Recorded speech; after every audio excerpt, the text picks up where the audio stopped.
amani ndilo neno la Mwenyezi Mungu Azza wa Jalla.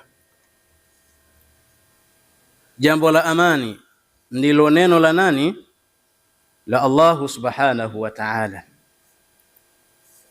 Ikiwa jambo la amani ni kauli ya Allah subhanahu wa ta'ala, bila shaka Mwenyezi Mungu anao watu anaozungumza nao, na kwa aya hii ni Waislamu. Ikiwa kwa hali hiyo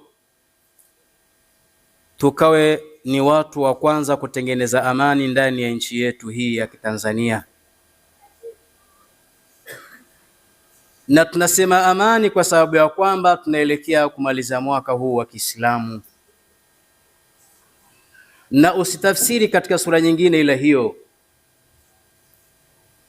Tunaelekea